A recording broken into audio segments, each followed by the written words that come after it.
भारत में भी अब विदेशों की तरह रैपिड ट्रेन चलाने जा रही है। दिल्ली से मेरठ के बीच regional rapid transmit system RRTS का काम पूरा हो चुका है। रैपिड ट्रेन चलने के बाद दिल्ली से मेरठ के बीच में 90 किलोमीटर का सफर सिर्फ 50 मिनट में तय कर सकेंगे। आखिर क्या है रैपिड रेल प्रोजेक्ट और क्या है इसकी खासियत, आइए जानते हैं, बने रहिए वीडियो पर। प्राइम क्या है कि दिल्ली मेरठ कॉरिडोर में से 17 किलोमीटर का जो साहिबाबाद से दुआई तक उद्घाटन होने वाला है, इसका पहला टिकट 20 अक्टूबर को देश के प्रधानमंत्री लेने वाले हैं और टिकट के साथ ही इसका शुभारंभ होने वाला है। रैपिड रेल ट्रैक देश में हाई स्पीड ट्रैक रहने वाला है। रैपिड रेल ट्रैक पर 180 किमी प्रति घंटा की रफ्तार से दौड़ सकेगी ट्रेन। परिचालन गति 160 किमी की रहने वाली है। इसमें आपको हर 5 से 10 मिनट में एक रैपिड रेल मिलेगी, जिसमें राष्ट्रीय राजधानी क्षेत्र परिवहन निगम ने रैपिड रेल के स्टेशन को मेट्रो स्टेशन, रेलवे स्टेशन और बस डिपो से जोड़ा जाएगा। National capital region transport corporation यानी NCRTC, नेशनल कैपिटल रीजन यानी NCR ने रीजनल रैपिड ट्रांसमिट सिस्टम यानी RRTS का नेटवर्क डेवलप करने जा रहा है, जो मेरठ, अलवर और पानीपत जैसे शहरों से होते हुए दिल्ली से जोड़ा जाएगा। RRTS नेटवर्क को दिल्ली मेट्रो की सभी लाइनों के साथ जोड़कर एक रैपिड सिस्टम बनाया जाएगा। रैपिड सिस्टम होता क्या है और ये मेट्रो से कैसे है अलग, चलो आपको बताते हैं। तो इसलिए आप इस वीडियो में शुरू से लेकर अंत तक बने रहिए। चलो शुरुआत करते हैं। मेट्रो और रैपिड सिस्टम में अंतर क्या है? रैपिड सिस्टम लंबी दूरियों के लिए होगा। दिल्ली मेट्रो की तरह ही मेट्रो एक खास रैपिड ट्रांजिट सिस्टम है। दिल्ली मेट्रो दिल्ली और इसके आसपास के शहर जैसे गाजियाबाद, फरीदाबाद, गुड़गांव, नोएडा, भाद्रकुट जैसी जगह को क्या ट्रांसपोर्ट सिस्टम प्रदान करता है, जबकि RRTS का रैपिड सिस्टम है वह उन यात्रियों को लेकर जाएगी जो क्या लंबी दूरी के शहर जैसे दिल्ली के नजदीक मेरठ, अलवर, पानीपत जैसे शहरों के लिए रेगुलर ट्रेवल करते हैं, उन यात्रियों को यह क्या सेवा प्रदान करने वाली है। RRTS रीजनल ट्रांसपोर्टेशन के लिए रीढ़ की हड्डी के रूप में काम करेगा, लेकिन Delhi metro line feeder service इसके क्या पूरक बनाई जाएगी, यानी दिल्ली मेट्रो की जो लाइनें हैं वो इसके लिए सहायक साबित होने वाली है।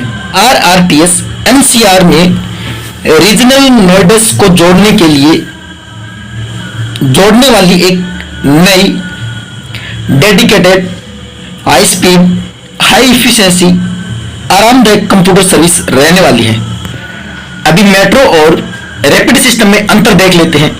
RRTS रैपिड सिस्टम की जो ट्रेन का जो डिजाइन है वो 180 किलोमीटर प्रति घंटे की रफ्तार से डिजाइन किया गया है और इसका ऑपरेशन स्पीड 160 किलोमीटर प्रति घंटा रहने वाली है, जो क्या है कि मेट्रो से 3 गुना तेज चलती है।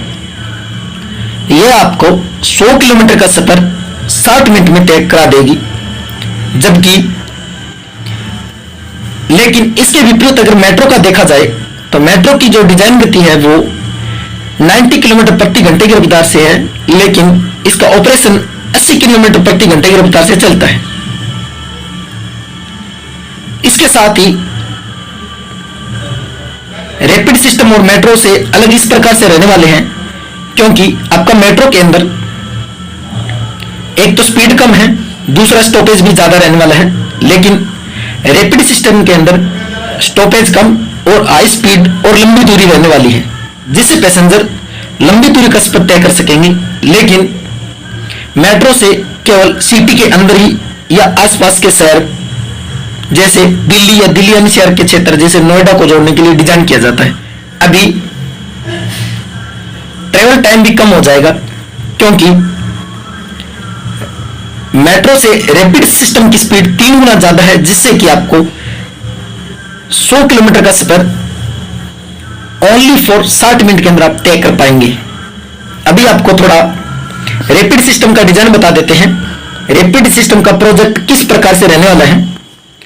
रैपिड रेल प्रोजेक्ट को बनाने में कुल 14,000 से ज्यादा भी कर्मचारी और 1100 से ज्यादा इंजीनियर काम कर रहे हैं। इस प्रोजेक्ट के तहत करीब 85 किलोमीटर का लंबा कॉरिडोर बनाया जाएगा। रैपिड रेल के कोच का निर्माण बोकबोडियर के गुजरात स्थित सावली प्लांट में किया जा रहा है। इसमें 40 ट्रेन सेट यानी 210 कोच मेक इन इंडिया के कैंपेन के तहत बनाए जा रहे हैं। गाजियाबाद में मेरठ किराए पर रैपिड रेल जमीन से करीब 100 फीट की ऊंचाई से गुजरेगा, जो कि देश में किसी भी ट्रांसपोर्ट प्रोजेक्ट में सबसे ऊंचाई पर होगा। रैपिड रेल प्रोजेक्ट के तहत बनने वाले स्टेशन को एयरपोर्ट, रेलवे स्टेशन, आईएसबीटी और मेट्रो स्टेशन से जोड़ा जाएगा। रैपिड रेल प्रोजेक्ट में दिल्ली मेट्रो की सभी 7 लाइनों को जोड़ा जाएगा। दिल्ली मेट्रो और रैपिड रेल प्रोजेक्ट को मिलाकर कुल 743 किलोमीटर होगी, जो London metro, Hong Kong, MTR, Paris metro से भी कहीं ज्यादा है। रैपिड रेल का खासियत क्या रहने वाली है। रैपिड रेल के कोच में बैठने के लिए दोनों तरफ 2-2 सीट लगी होगी। इसके अलावा इसमें यात्री खड़े होकर भी सफर कर सकेंगे। ऑटोमेटिक दरवाजे के अलावा रैपिड रेल में जरूरत के मुताबिक दरवाजे को खोलने के लिए पुश बटन भी रहेंगे। हर स्टेशन पर सभी दरवाजे खोलने की जरूरत नहीं पड़ेगी। रैपिड रेल में बड़ी और मेट्रो की तुलना में ज्यादा आरामदायक सीट रहने वाली है। इसके अलावा हर ट्रेन में एक बिजनेस क्लास कोच होगा और इस कोच में प्लेटफार्म से ही एक स्पेशल लाउंज के जरिए एंट्री होगी। इसके अलावा हर ट्रेन में एक कोच पहले से ही महिलाओं के लिए रिजर्व रहेगा। अभी रैपिड रेल का प्रोजेक्ट क्या रहने वाला है। रैपिड रेल के अंदर दिल्ली से मेरठ के बीच में 82 kilometre, Delhi Gurgaon SNB Alwar 198 kilometre, Delhi Panipat 103 kilometre के प्रोजेक्ट रहने वाले हैं। इसके अलावा 5 और कॉरिडोर बनेंगे, जो कहेगी फ्यूचर की प्लानिंग है। अभी दिल्ली मेरठ प्रोजेक्ट का कार्य जोरों से चल रहा है, जिसमें 17 किलोमीटर का प्रोजेक्ट पूरा हो गया है, जिसका प्राइम मिनिस्टर 20 अक्टूबर को उद्घाटन करने वाले हैं। बाकी प्रोजेक्ट 2025 तक खोलने की उम्मीद है। अभी देख लेते हैं इसमें कहां कहां स्टेशन बनने वाले हैं। Delhi Ghaziabad Meerut rapid rail corridor में जगतपुरा, सराय काले खां, न्यू अशोक नगर, आनंद विहार, साहिबाबाद, गाजियाबाद, गुलदर, दुहाई, Muradnagar, Modinagar south, Modinagar north, Meerut south, शताब्दी नगर, बेगमपुल, मोदीपुरम स्टेशन रहने वाले हैं, जिसमें आनंद विहार स्टेशन अंडरग्राउंड रहेगा और मेरठ और दुहाई स्टेशन पर के मेंटेनेंस डिपो बनाया जाएगा।